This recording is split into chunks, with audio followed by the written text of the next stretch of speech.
Kita sudah turun tangan, kita masih turun tangan untuk kebaikan bangsa ini.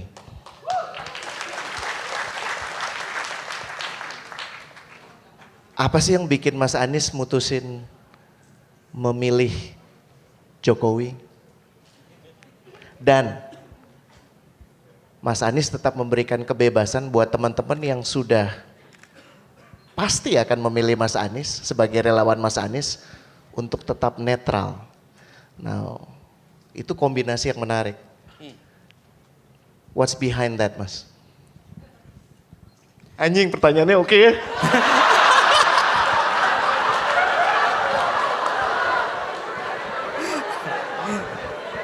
Baguslah.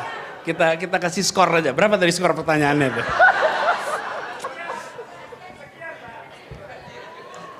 Dua. Jangan dong dua. Gitu. Ya gini, saya bilang.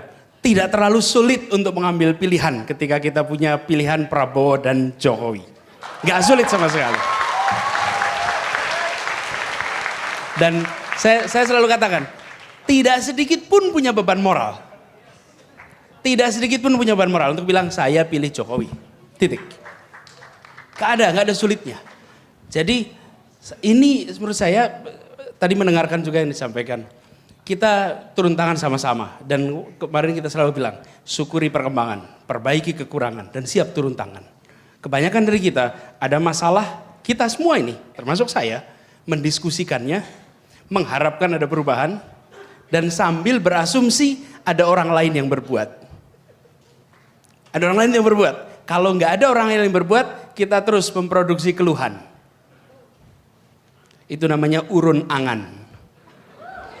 Republik nggak berubah dengan urun angan. Kita harus turun tangan. Nggak mungkin berubah. Jadi ketika kita lihat politik di Indonesia, banyak sekali masalah. Dan hampir yang kira-kira normal-normal, pegang hati gitu ya, mau hati-hati juga, rasanya jarang mau masuk ke wilayah politik. Di kampus ya Mas Wimar, di kampus ini sama seperti Nucha tadi cerita. Saya tanya sama mahasiswa, nanti selesai kuliah mau kemana? Rencananya bisnis Pak. Nggak berminat ke politik, wajahnya itu berubah. Melihat rektornya kayak you are so wrong. Jadi kok bisa rektornya tanya kok nggak ke politik gitu. Terus saya bilang, kenapa bisnis? Kenapa nggak mau politik? Politik itu kotor Pak. Jadi saya jawab balik, kalau bisnis bersih ya.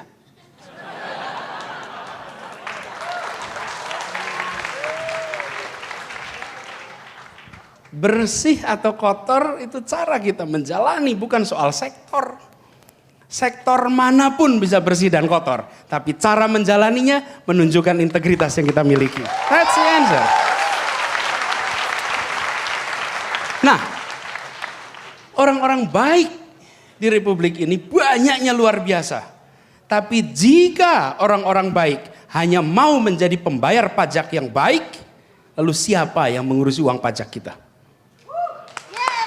That's a simple questions. Siapa? Semua yang berada di ruang ini. Jika Anda tadi siang kerja, maka Anda bayar pajak rutin. Dan pajaknya impresif jumlahnya. Makin hari porsi pajak kita dalam APBN luar biasa besar. Pertanyaannya siapa yang memanage itu jika orang baik hanya mau menjadi pembayar pajak yang baik? Nah sayangnya iklan-iklan di mana-mana adalah jadilah warga negara yang baik dengan jadi pembayar pajak yang baik. Tidak ada iklan yang bilang jadilah pengelola pajak yang baik. Nah kita semua harus mulai memikirkan ulang ini. Sebagian dari kita harus ambil putusan. Bukan saja menjadi pembayar pajak. Tapi pengelola uang pajak kita semua. Harus. Karena kalau kita tidak, nah orang-orang yang baik-baik ini, ketika mereka memilih masuk politik, biasanya menghadapi masalah. Misalnya nih, dosen baik-baik, mengajar baik-baik, berintegritas misalnya nih. Terus namanya muncul caleg. Sekampus mendiskusikan, sakit apa dia itu sampai mau jadi caleg? Ada apa yang terjadi sampai mau jadi caleg? Ini mindset kita. Kita cenderung jika orang tak bermasalah masuk politik dipermasalahkan. Tapi jika orang yang bermasalah masuk politik justru tidak kita permasalahkan. Itu yang kita masalahkan. Jadi kalau ada orang yang bermasalah masuk politik ya sudah harusnya gitu kan. Karena kita diemin.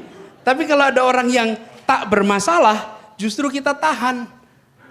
That will never change our politics. That could never change. Karena itu kita justru harus mendorong untuk masuk politik. Harus dorong. Tidak semua orang harus masuk politik. Tidak. Tapi kalau ada, bantu. Kalau ada, terlibat. Kenapa? Kalau ada orang baik memilih mau ikut tanggung jawab, mau ikut ngurusin ini semua, dia akan kalah. Pasti. Jika orang baik lainnya memilih diam dan mendiamkan. Pasti. Jadi, ketika ada orang baik menyatakan saya siap mau ikut tanggung jawab, bantuin. Dukung dia, karena the only way he will lose is all of us standing by and watching. Dan banyak dari kita yang kalau itu kita amatin, kita saksikan sebagai subjek percobaan. Kita doakan menang. Kalau kalah tuh kan bener jangan masuk. Banyak dari kita yang menyaksikan, no, karena itu harus terlibat. Jadi saya melihat di Indonesia sekarang tumbuh luar biasa. Generasi kita, semua yang berruang ini adalah hampir semua have benefited so much from the Republic. Let's pay back. Yuk kita bayar balik yuk. Dan bayar baliknya dengan cara apa? Dengan cara kita menentukan arah Indonesia. Dan kalau ada orang baik di sana, jangan diam. Nah hari ini jelas-jelas ada orang baik. Namanya Jokowi. Udah jelas ada orang baik. Saya dari dulu, kebetulan saya kenal Pak Jokowi panjang. Saya kenal Pak Jokowi ketika beliau masih wali kota periode pertama. Dan ketika bertemu pertama kali, I wasn't really sure that he was a mayor. Ya. Pak Jokowi mungkin gak ingat pernikahan keluarga, kebetulan keluarga saya di Solo, dan Pak Wali Kotanya datang, jadi diberitahu, Anies tolong sambut Pak Wali Kota datang. Jadi ke depan kan, mana Wali Kotanya ini gitu. I could not find the Wali Kota gitu. Sampai kemudian ketemulah Pak Jokowi, jadi ngobrol, diskusi. Jika selama ini kita menyaksikan kemunculan calon yang mengatasnamakan rakyat, maka kali ini muncul seorang calon yang benar-benar dari rakyat Indonesia. Truly. Biasanya kan bilang saya atas nama rakyat, bukan? Ini betul-betul. Jadi kalau Pak Jokowi berdiri dimanapun saja, bahkan lihat, ya, he is one of us. Jadi ketika dibilang Jokowi adalah kita, it is so true. Saya lihat itu sendiri ketika kenal pertama kali Pak Jokowi dulu. Sesudah itu banyak interaksi. This guy is very interesting. Dia merupakan satu antitesa atas apa yang terjadi selama ini. Dia menawarkan kebaruan. Saya dari dulu ketika ngobrol di turun tangan juga bilang, kita yang harus tawarkan bukan kemudahan. Karena bukan urusan umur ini. Tua muda itu bukan masalah hitungan tahun. Hitungan tahunnya boleh tinggi. Kalau yang dipikirkannya tetap masa depan, maka dia sebenarnya masih muda. Nah ini Mas Wimar di sini nih. Kalau hitungan tahun sama Mbak Wina ini kira-kira ya beda 2-3 tahun lah gitu ya kira-kira. Tapi selama yang dipikirkan masa depan, maka he's still young. Sebaliknya, kalau ada orang yang usianya amat hitungan tahunnya kecil, tapi yang diceritakan, yang dibicarakan masa lalu, he's so old. Sebenarnya sudah sangat tua orang itu. Nah, yang kita butuhkan kebaruan. Jadi ketika selesai kita gerakan turun tangan, apa yang terjadi? Saya ingat bersama teman-teman. Di awal banyak sekali kritik. Why? Because of political process. Saya katakan jalani ini dengan cara yang benar. Bersama orang-orang yang baik. Masuk dengan kepala tegak, keluar dengan kepala tegak. If you do it the right way, bisa dijalani itu dengan benar. Nah, di ujung kita selesai. Begitu kita selesai, proses konvensi, the nextnya adalah sekarang kita punya pilihan di depan kita. Ada Pak Prabowo, ada Pak Jokowi. Ditunggu sampai tanggal 9 Juli tidak nambah calonnya. Oke? Begitu sudah jelas keputusannya dua, decide early. Kenapa? Karena ini bukan oportunistik. Kalau oportunistik nunggu hasil survei. Ada tuh yang nunggu hasil survei baru memutuskan. Ada. Iya. Sometimes it feeling blue juga gitu kan. Jadi, tapi ada. Nah buat saya bukan itu. Saya melihatnya adalah begitu jelas seperti ini, maka saya lihat sederhana, saya sempat sampaikan dalam diskusi kemarin di Metro. Apa tantangan Indonesia? Kita sudah 15 tahun reformasi lebih, 15 tahun lebih reform. Sesudah 15 tahun ini terlalu banyak hal-hal yang mandek. Kita perlu orang yang bisa melakukan terobosan, membongkar yang sekarang berbelit-belit, melakukan tindakan-tindakan yang outside the box. Dan itu hanya bisa dilakukan jika dia bukan bagian dari masalah.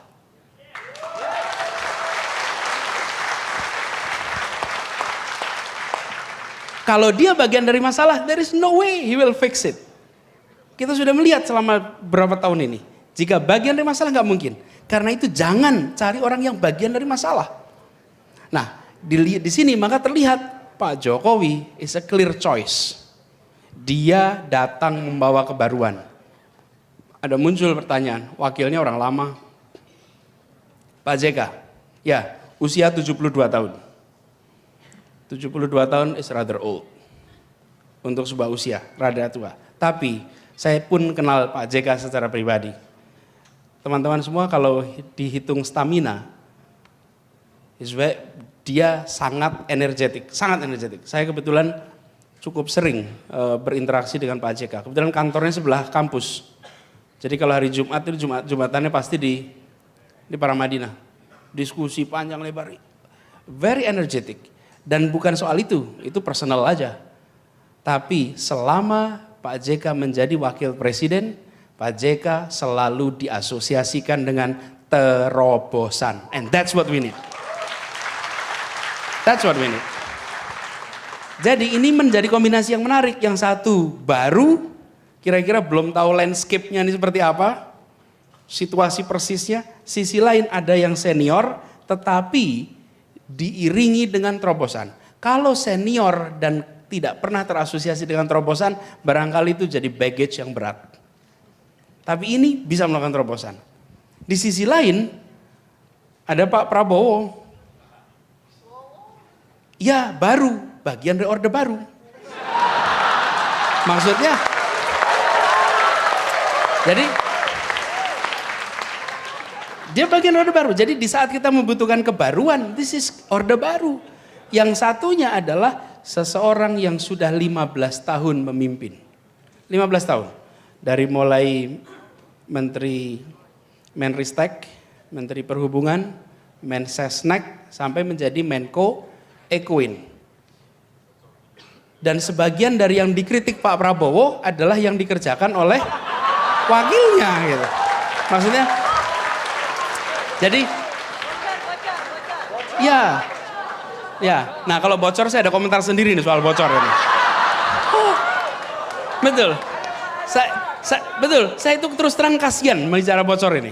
Saya juga ketika mendengarkan ini, Masya Allah kasihan betul. Kenapa saya kasihan? Gini. Ini I'm not trying to make fun, cuman seriously teman-teman. Kelebihan 01 tuh dahsyat efeknya. Iya, jadi kelebihan 01 tuh bukan, kalau bagi orang yang tahu angka, 10 is a big difference. Ya, Rene anak berapa? Yang ketahuan 3 Pak. 3. Coba anaknya Rene 3, tambahin 01 ya. Jadi 30. That's a big responsibility. Angka 3 dikasih 01, huge. Jadi dari 700 jadi 7.000, that's a big difference. Tapi menurut saya begini, bukan soal angka itunya aja. Anda harus memiliki comprehensive understanding tentang angka. Ini penting. Kalau mau jadi CEO sebuah perusahaan, you really need to know the size of your company. Jadi ketika mendengar laporan, you can make sense of it. You can make sense of it. Jadi mendengar misalnya, ekonomi kita ini 10.500 misalnya, GDP kita. Lalu ada yang bilang bocor 7.000. You really have to make sense of it gitu. Maksudnya gimana ekonomi kita GDP-nya 10.000 bocor 7.000, ditambah lagi APBN-nya cuma 1.800. Loh, terus bocor yang mana gitu. Kebayangkan? Ini menurut saya it uncover the other side, bahwa sebenarnya di balik retorik itu adakah pengetahuan yang mendalam? That's a question.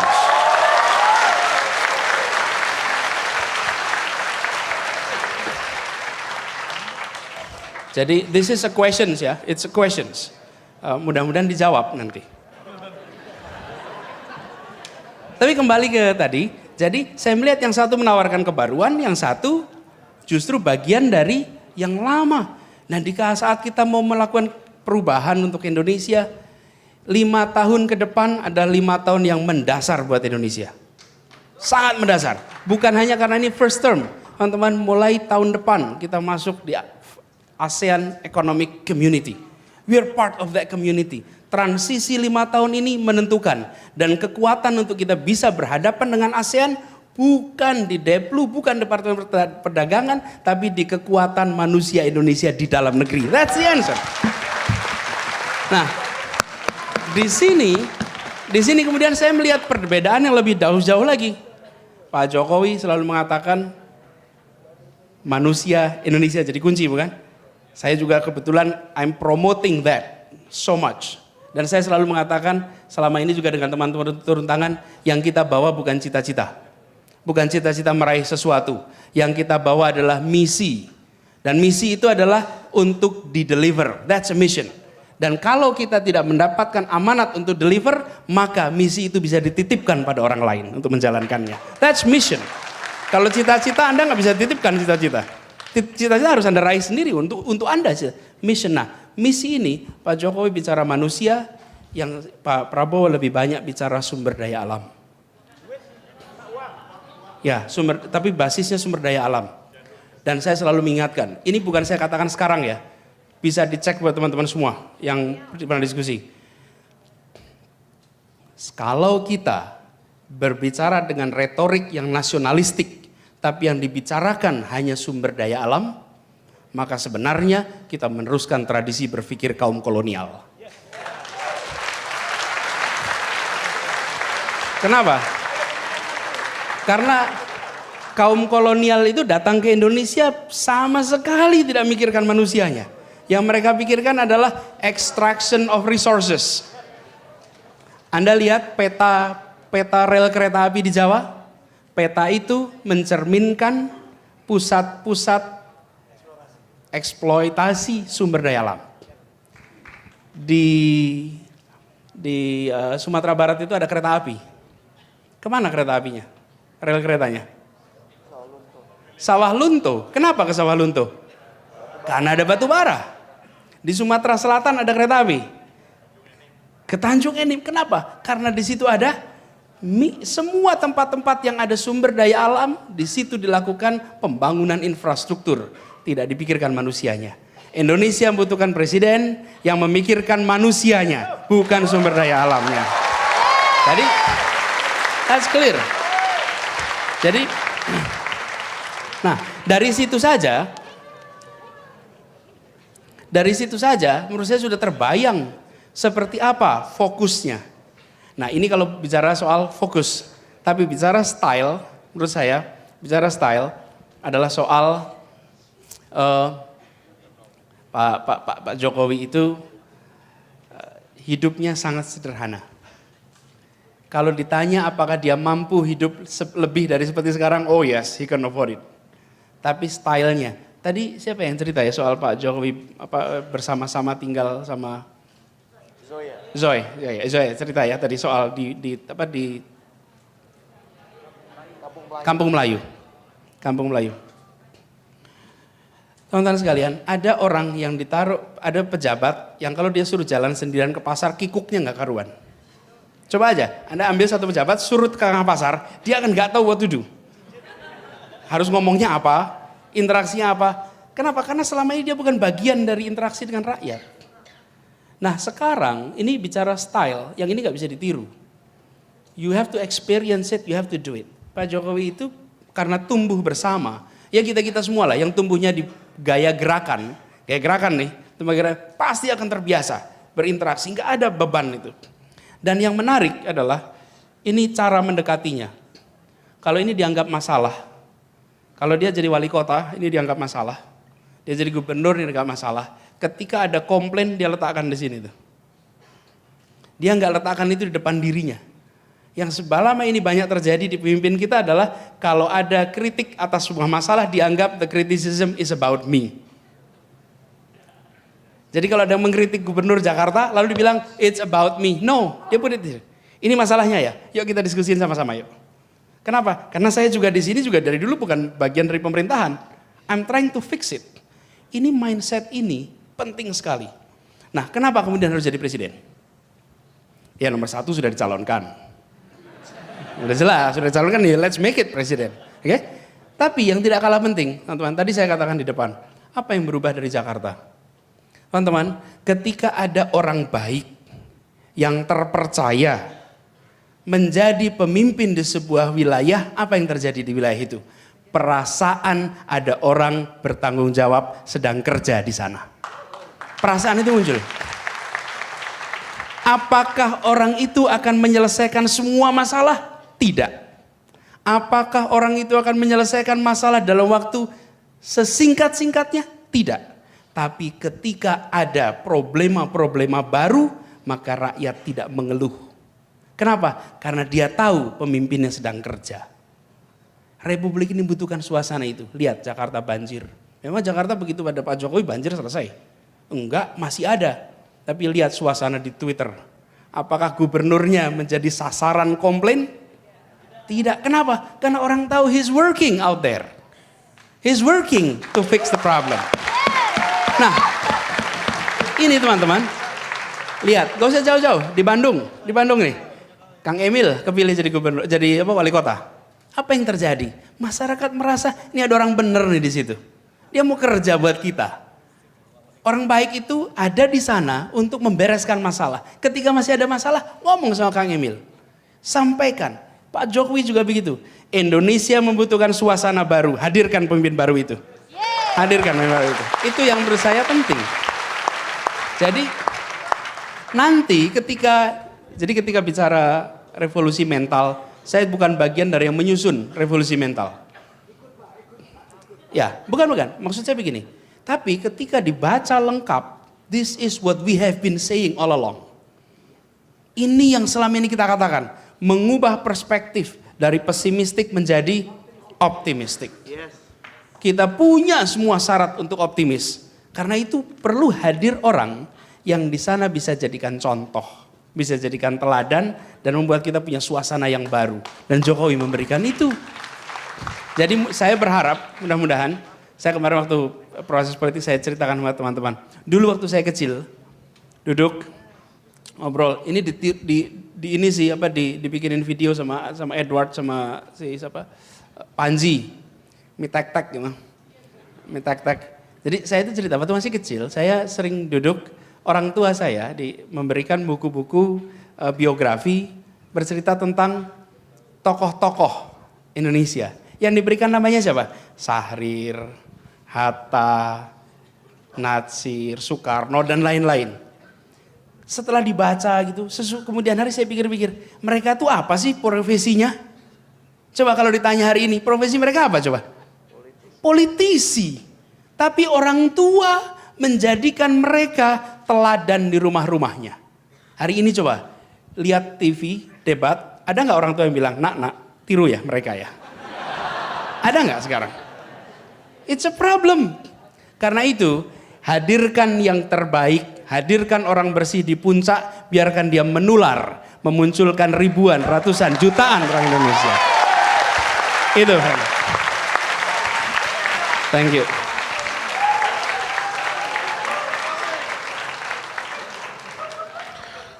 Gue susah move on kalau kayak begini. Mas, Siap. kita masih ngomong 2014, walaupun saya udah mulai mikir 2019 sih.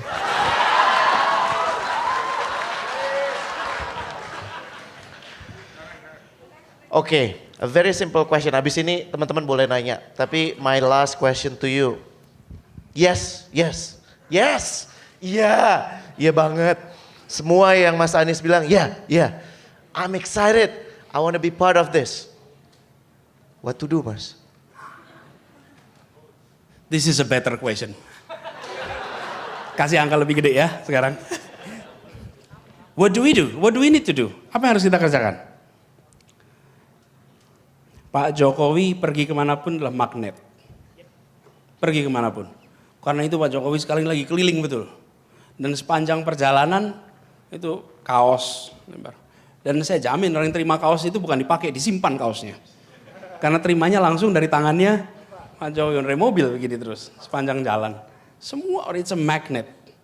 Tapi jangan kita lupa yang dibutuhkan Pak Jokowi bukan orang berombongan berame-rame mendekat dia.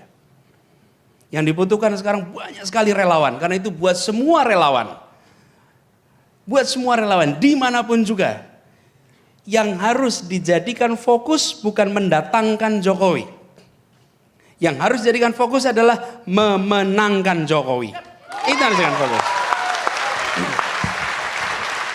Jadi cara memenangkannya itu bukan dengan membuat Jokowi datang. Kasihan betul kalau Pak Jokowi harus keliling kemana-mana. Perjalanan Pak kita masih panjang. Yang perlu dikerjakan ingat tanggal 9.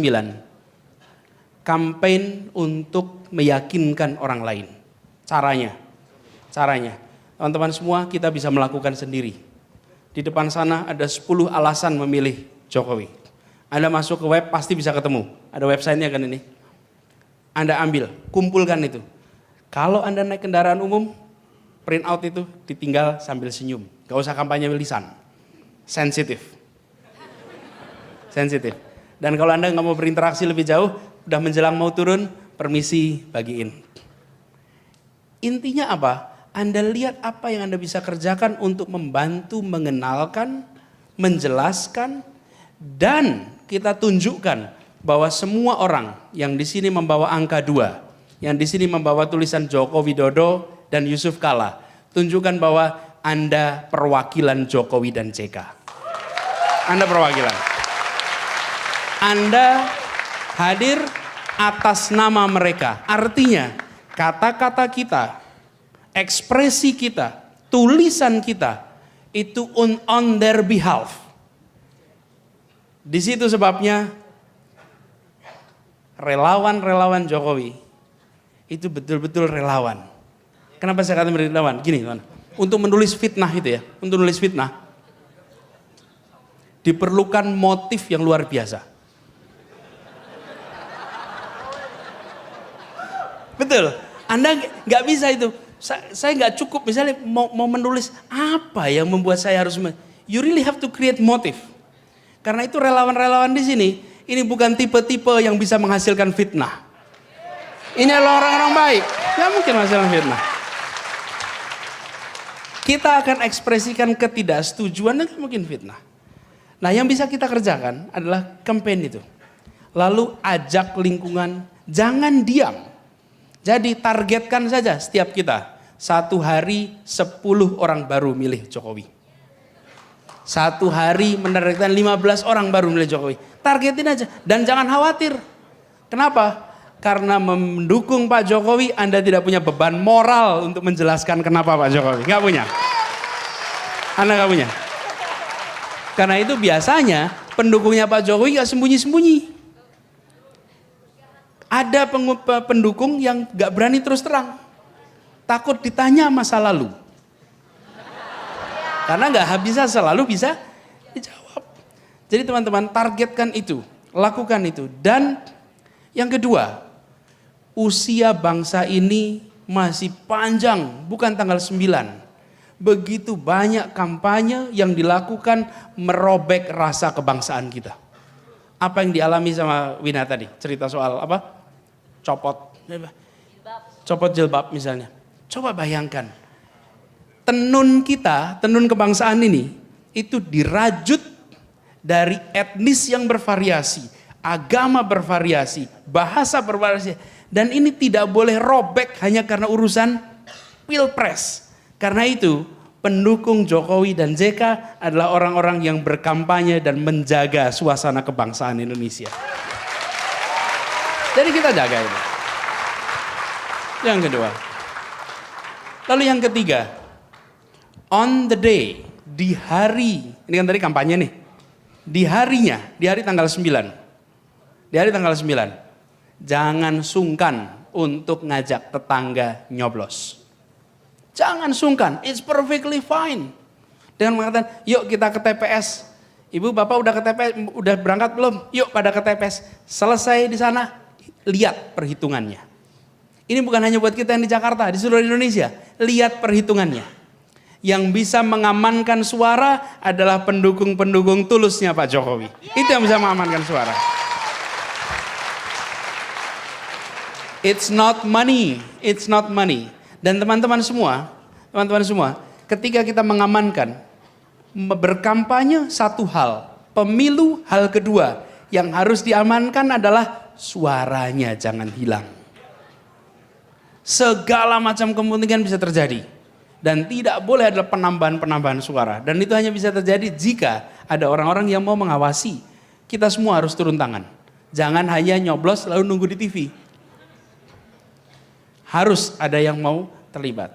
Itu yang kita bisa lakukan. Dan kalau kita lakukan itu, beban moral Pak Jokowi jauh lebih besar. Kenapa? Karena dia didukung oleh orang-orang yang mengatakan saya melakukan ini karena saya percaya pada Anda. Saya melakukan ini bukan karena rupiah, karena harga diri saya nggak bisa dirupiahkan. Anda nggak bisa bayar saya. Tapi saya melakukan ini karena saya percaya pada Anda. Sehingga when he is in power, he is in charge, dia memiliki otoritas, maka dia akan bekerja untuk kita. Apakah semua keputusannya akan membahagiakan? Belum tentu. Jadi yang dibilang tadi itu benar. Kecewa. Kalau soal kecewa, saya anjurkan baca tulisannya Edward. Edward punya tulisan, ada tulisannya bagus, soal kecewa. Kita seringkali kalau kecewa pada politisi terus patah arang. Sementara kita sehari-hari juga kecewa. Kecewa sama pacar, kecewa sama istri, sama Pak, suami. Judulnya saya pasti kecewa dengan Anies Baswedan. Ya, judulnya itu, saya pasti kecewa dengan Anies Baswedan. Itu bisa di search nanti. Dan sederhana bahwa kita pasti akan kecewa. Kenapa? Gini teman-teman, ngambil keputusan itu minimal ada 4 option. Benar, baik, aman tuh. Keputusan yang benar dan keputusan yang baik. Nobody disagree with you. Oke? Lalu keputusan yang kedua adalah keputusan yang tidak benar dan tidak baik. Itu harus dihindari. Everyone disagree with you. Tidak benar dan tidak baik. Nah, yang jadi judgment di sini. Keputusan yang benar tapi tidak baik. Atau keputusan yang baik tapi tidak benar. Sehari-hari kita ngalamin ini bukan? Dan pemimpin harus ngalamin itu. Judgment kita dan dia mungkin beda. Tapi satu hal yang pasti. Bahwa kalau dia naik bukan karena rupiah, maka dia ambil keputusan bukan karena rupiah. Dan itu yang kita kerjakan sekarang. Thank you. Apa yang paling menyentuh dari speech Abah? Apa ya? Dari speech Abah sih menurut saya Abah itu mendukung orang baik. Jadi untuk Indonesia agar orang baik bisa maju, jadi Indonesia bisa lebih maju juga. Dan menurut saya ya bangga juga punya ayah yang bisa berani dukung orang baik gitu. Kamu udah bisa vote? Udah, tapi belum bikin KTP. Tapi kalau sudah punya KTP akan vote apa? Pastinya nomor 2 sih.